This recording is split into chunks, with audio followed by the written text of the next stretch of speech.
It's a pleasure to be with all of you here today. I learned so much from each one of you over time. My journey with lung disease started working at the Advanced Lung Institute at Baylor Scott and White in Dallas, Texas, and working with patients who were either transplant candidates or were not, as well as their caregivers and their families. These statistics that you see right here in front of you are for individuals that it's beyond that normal threshold of experiencing that, and it's impacting or affecting several areas of your life, and it can be debilitating for that matter. So I'd wager to say that sometimes it's higher than 50 or 60%. And I want to validate that for each of you, that it would be very normal for you to feel sad, down in the dumps, blue, feel very worried, have these ruminating thoughts that constantly go about in your brain that you can't seem to shut off at times, with a diagnosis that's progressive. And I find that oftentimes providers, practitioners, layman's people will house this as stress, like, oh, you're just under a lot of stress. Oh, like you've had all of these medical problems. It's natural that you would be stressed.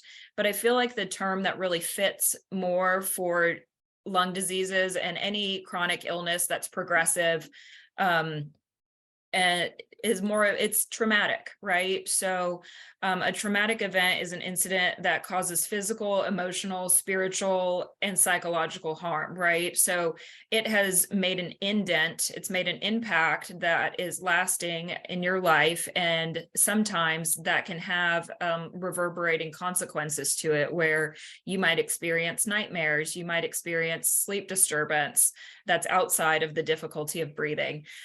You might have these thoughts that you just can't shut off in your mind. You might be replaying the event, right? Like, I think Shelley mentioned like that every one of you remembers probably where you were whenever you received the diagnosis. It may have stopped you in your tracks, for that matter. You might have, like the poll said, you might have jumped on Google, and then that sent you down a rabbit hole of all of this information that you didn't know how to piece together or make sense, that kind of just led and expanded and made this mountain so great that it was hard to deal with.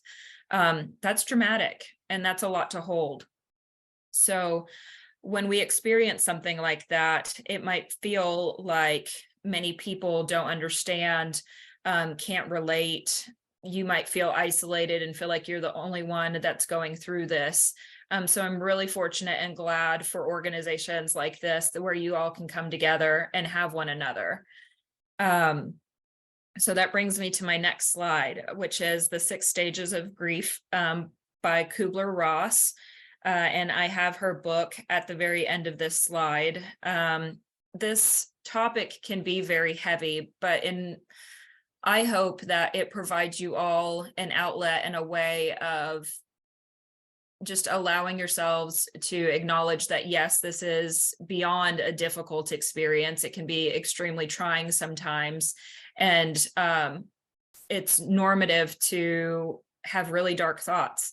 But I'm hoping that if this isn't already a seed that's planted for you, that maybe you're able to get a nugget out of this presentation and figure out a way that you can start making meaning despite living with a life-altering diagnosis.